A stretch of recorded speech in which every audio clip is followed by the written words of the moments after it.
Hello বন্ধুরা, শুভ পৌষ সংক্রান্তি। অনেকে বলে গ্যাসের উনুনে নাকি পিঠে হয় না, সাদা পিঠে। তো আমি সরাতে একটু তেল দিয়ে দিলাম, দিয়ে এখন আমি পিঠেগুলো ছাড়ছি। অনেকে সরা পিঠে বলে, অনেকে সাজের পিঠে বলে। তোমরা সবাই কি পিঠে বলো কমেন্ট করো। পিঠেগুলো হয়ে গেছে, এখন আমি নামাচ্ছি। হ্যালো বন্ধুরা, শুভ পৌষ সংক্রান্তি। অনেকে বলে গ্যাসের উনুনে নাকি পিঠে হয় না, সাদা পিঠে।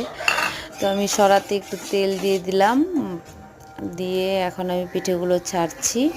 অনেকে সরা পিঠে বলে, অনেকে সাজের পিঠে বলে। তোমরা সবাই কি পিঠে বলো কমেন্ট করো। পিঠেগুলো হয়ে গেছে, এখন আমি নামাচ্ছি। পিঠাটা আমি নামাচ্ছি, আর এদিকে আমার বড়মশাই বলছে ধনিয়া পাতা, কাঁচা লঙ্কা, পেঁয়াজ দিয়ে কটা পিঠা খাবে, সেটাও আমি বানিয়ে দিলাম। আর তোমরা এটাকে কি পিঠা বলো সবাই কমেন্ট করে বলো। এটাও আমার হয়ে গেছে। দেখো পিঠেগুলো কত সুন্দর হয়েছে, ফুলকো ফুলকো।